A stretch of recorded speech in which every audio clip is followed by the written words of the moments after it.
Hey Leute, der Porsche 992 GT3 RS steht in den Startlöchern. Die ersten Modelle sind bereits ausgeliefert worden. Die Fahrzeuge kosten um die 300.000 €, werden auf dem Zweitmarkt aber mittlerweile für wahnsinnige 450.000 € aufwärts gehandelt. Ich bin Omid, der Luxusautohändler eures Vertrauens, und heute bewerten wir die besten 992 Investment Cases. Mit in der Lotterie haben wir den Sport Classic, wir haben den GT3, werden aber auch auf die Zukunftsmodelle eingehen, der 911 Dakar und der 992 GT2 RS, der kommen wird.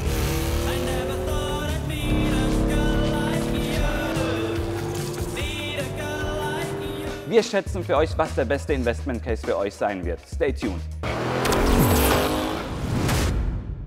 Und wir legen auch schon direkt los mit dem Porsche 911 Sport Classic, eine Hommage an die Retro Porsche.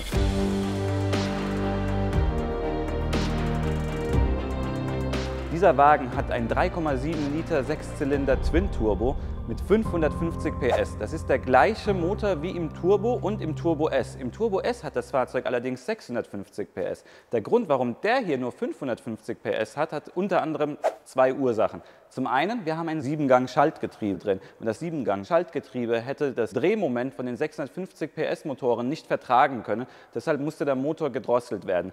Und wir haben Heckantrieb.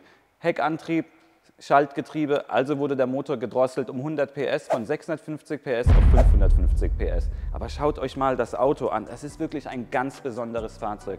Die Modelle sind limitiert auf 1250 Stück, haben unter anderem hier die Carbonhaube, wir haben die Fuchsfelgen, die übrigens nicht mehr von der Firma Fuchs gefertigt werden, aber immer noch Fuchsfelgen heißen. Wir haben aber auch diesen Entenbürzel, ne? Dieser Heckspoiler, der liebevoll Entenbürzel getauft wurde damals. Das erinnert absolut an die Urmodelle, und hier hinterm Entenbürzel verbirgt sich das Herzstück, ne? Der 3,7 Liter Twin Turbo. Hier im Heckbereich, ne? Richtig schön, der Porsche-Schriftzug mit dem 911 Sport Classic, schön vergoldet. Dann haben wir hier oben den Porsche Heritage Badge, auch richtig schön, richtig klassisch. Und dann gehen wir direkt hoch zum Dach, ne? Das ist übrigens ein Carbondach. Ja? Was haben wir noch? Wir haben hier die Plakette, Exklusivmanufaktur, auch wieder vergoldet. Die Nummer hier auf der Tür ist übrigens frei wählbar, ne? Ihr könnt da von bis, im Prinzip von 1 bis 99 drauf machen, was ihr wollt. Okay. Der Innenraum ist für mich wirklich die perfekte Fusion aus Retro und Moderne. Ne? Wir haben zum einen hier die Pepita-Sitze mit den schönen Karo-Mustern. Vor allem auch, wenn du hinten reinguckst, das sieht richtig klasse aus auf der Rücksitzbank.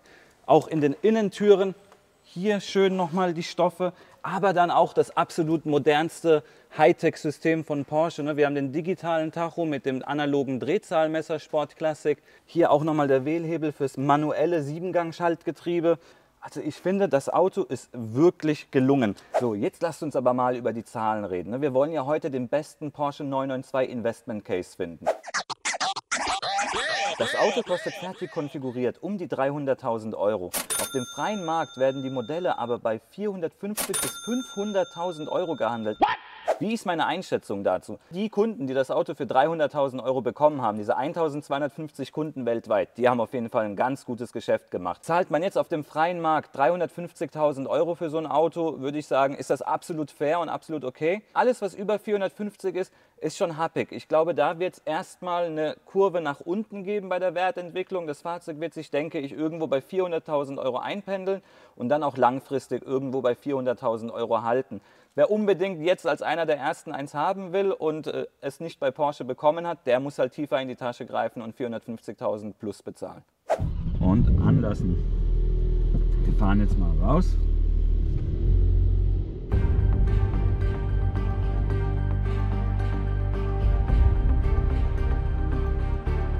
Du kriegst ja im Alltag bei den ganzen Ferrari, Lamborghini, Rolls-Royce, Aston Martin und Bentleys, das sind ja alles nur noch Automatikfahrzeuge. Da ist es ja echt mal wieder was anderes, einen Schaltwagen in die Finger zu bekommen.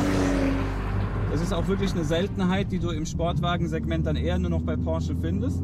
Mich erinnert das aber auch irgendwie so an meine Jugend oder als ich gerade meinen Führerschein hatte, noch keine Kohle auf dem Konto hatte und alte, billige Autos gefahren bin. Da gab es auch nur Schaltgetriebe. So, wir sind jetzt im zweiten Gang und geben mal Gas. Wie fühlen sich 550 PS an?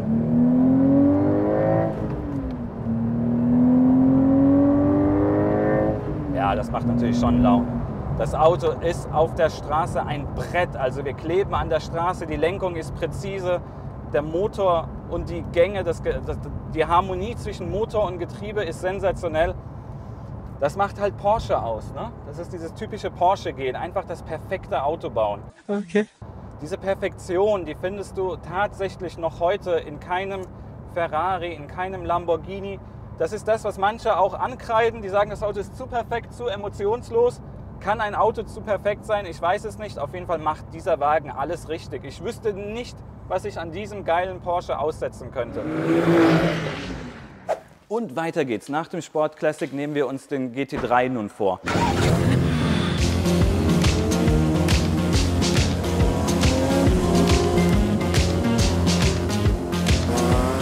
Der GT3 war in der 992-Baureihe nach den Basismodellen S, Turbo S etc. das erste gehypte Sondermodell bei Porsche. In unserem Fall haben wir auch keinen ganz normalen GT3, sondern einen GT3 Touring. Das Touring-Paket unterscheidet sich bei Porsche darin, dass man keinen großen Spoiler hat, sondern praktisch ein sehr cleanes Heck mit einem kleinen Spoiler, der hier hinten dann ausfährt. Und hier haben wir auch direkt den Motor. Im Gegensatz zum Sport Classic haben wir hier einen reinen 4 Liter Saugmotor mit 510 PS, in unserem Fall gekoppelt mit einem PDK-Getriebe. Wahlweise kann man beim GT3 aber auch ein Schaltgetriebe bestellen. Das Sport Classic ist auf 1250 Modelle limitiert, der GT3 ist nicht limitiert. Was ich aber ganz cool finde beim GT3 sind hier vorne, das ist ein relativ markantes Merkmal, die Luftauslässe. Den Streifen hier auf der Haube, den könnt ihr mitbestellen. Ich glaube, ich würde ihn sogar ohne so Streifen, Dekorstreifen bestellen. Finde ich persönlich schöner, ist nur meine Meinung. Lass uns hier nochmal einmal den Frontdeckel hochmachen. Ja, das sieht relativ cool aus, finde ich. Hier auch nochmal die ganzen Carbon-Elemente. Der Innenraum beim GT3 ist deutlich ruhiger und weniger aufgeregt als beim Sport Classic beispielsweise. Wir haben richtig typischen Porsche. Was mir aber aufgefallen ist, immer wieder bei den ersten GT3-Modellen musste ich zweimal hinschauen, weil selbst der Wählhebel vom Automatikgetriebe wie ein Schaltgetriebe aussieht. Ich musste da immer zweimal hinschauen und habe gedacht, ist das jetzt ein Schaltgetriebe oder doch ein PDK? Aber es ist ein PDK. Wie gesagt, das Ganze lässt sich aber auch wahlweise mit Schaltgetriebe bestellen.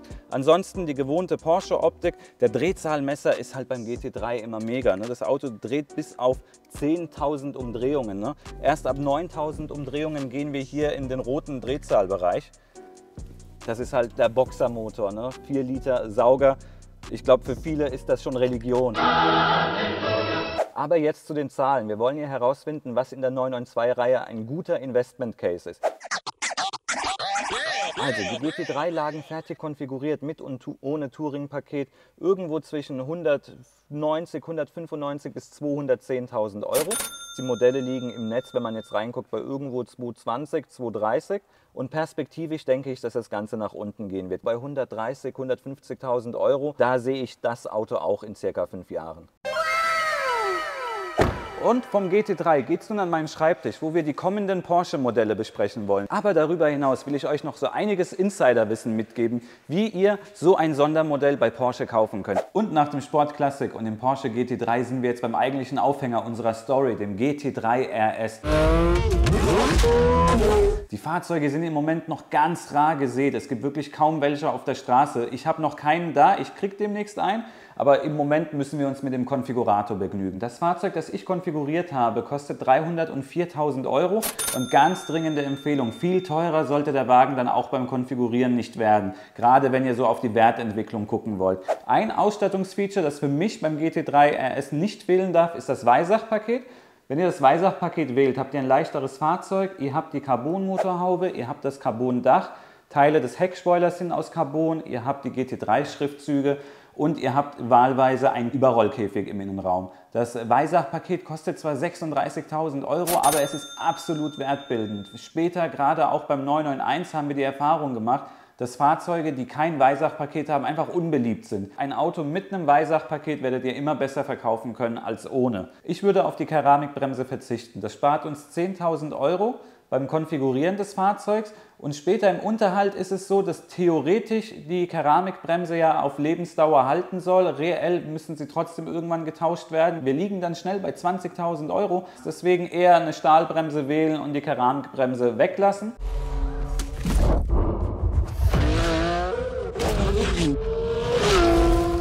Der GT3 RS ist für mich ein sehr, sehr wertstabiles Fahrzeug. aber es ist kein Investmentfahrzeug, mit dem ihr Wert bilden werdet. Ihr werdet zwar sehr wenig Geld verlieren, wenn ihr das Fahrzeug zu einem akkuraten Preis kaufen könnt oder es direkt bei Porsche kauft, aber verdienen bei den Kursen auf gar keinen Fall. Finger weg. Wenn du sagst, ich habe 300.000 Euro über und würde gerne das Auto bar kaufen, sagt das Porsche Zentrum, nee, machen wir nicht. No! No! No! Du musst eine Finanzierung oder ein Leasing abschließen. Und dann wünschen wir uns noch dazu zusätzlich, dass du ein weiteres Fahrzeug kaufst, ein Panamera oder so, und kauf noch bitte die Uhr. Und dann müsst ihr ja auch berechnen, dass der Kunde vorher sich eine Reputation aufgebaut hat beim Porsche Zentrum. Und Reputation aufbauen kostet auch immer Geld. Das heißt, klar, die Kunden, die so ein Auto kriegen, sind gesegnet und haben im Stand locker 100.000 Euro bei Auslieferung verdient. Das ist richtig, aber auch die haben vorher dafür bluten müssen. Weiter geht's. Der nächste Porsche, der in den Startlöchern steht, noch keine Fahrzeuge auf dem Markt, ist der Dakar. Der Wagen ist relativ hoch, also der Wagen ist auch höher als eine übliche Limousine. Und das im Kleid eines 911ers. Ne? Es ist ein typisches Offroad-Fahrzeug. Und so wie das Fahrzeug hier mit dem Rallye-Design-Paket konfiguriert wurde, erinnert das Fahrzeug an das Siegerfahrzeug von 1984 bei der Rallye Paris-Dakar. Deshalb auch der Name Dakar. Das Fahrzeug, das wir konfiguriert haben, ne, der hochgebockte Elva, der Offroad-Elva, kostet 251.000 Euro. Worauf ich auf jeden Fall achten würde, wenn ihr es noch kriegen könnt, ist, dass ihr auf jeden Fall das Rallye-Design-Paket anwählt. Das Rallye-Design-Paket kostet 26.000 Euro bei Neubestellung, aber wie ich mitbekommen habe von einigen Kunden, lässt es sich nicht mehr bestellen. Das heißt, Fahrzeuge, die bereits das Rallye-Design-Paket haben oder mit Rallye-Design-Paket ausgeliefert werden, werden im Nachhinein definitiv teurer sein oder besser gehandelt werden als Fahrzeuge, die das Rallye-Design-Paket nicht haben. Ich sehe auf jeden Fall bei der Wertentwicklung, wenn man auf die Wertentwicklung des Fahrzeugs schielt, Potenzial mit Rallye-Design-Paket. Ich glaube schon, dass die ersten Fahrzeuge, wenn dann ein paar im Netz angeboten werden oder auf dem Markt angeboten werden, irgendwo bei 70.000 bis 100.000 Euro über dem Einstiegspreis oder über dem Konfiguratorpreis gehandelt werden später. Ich glaube, das Fahrzeug wird sich dann auch für die nächsten 2 Jahre erstmal einpendeln in dem Preisbereich 70.000 bis 100.000 Euro über Listenpreis. Ein Fahrzeug, das es noch nicht gibt, auch im Konfigurator nicht, bei den 992-Fahrzeugen ist der GT2 RS. Ich glaube, das Auto wird dann wahrscheinlich irgendwo zwischen 350.000 und 400.000 Euro bei Porsche kosten. All jene, die einen bestellen können, bestellt das Fahrzeug, ihr kauft einen super Invest, auf keinen Fall mehr als 100.000 Euro über Liste bezahlen. Vielleicht 150, aber dann bewegt ihr euch grenzwertig. Mein Fazit, was ist der beste Investment Case unter den 992 Sondermodellen? GT3 ist ein Fahrzeug, das leicht fallen wird. GT3 RS ist ein Fahrzeug, das extrem hoch gehandelt wird und sich dann so langsam anpassen wird zum Listenpreis und etwas drunter. Der Dakar ist ein Fahrzeug, wo ich denke, dass das Fahrzeug auf jeden Fall sich über dem Listenpreis einpendeln wird. Der GT2 RS noch nicht da, wir können noch nicht viel dazu sagen. Auf jeden Fall ein guter Case, das Auto wird definitiv lange, vielleicht auch immer über dem Listenpreis gehandelt. Aber gegenwärtig der beste Case, finde ich, und auch das geilste Auto irgendwie, ist der Sport Classic.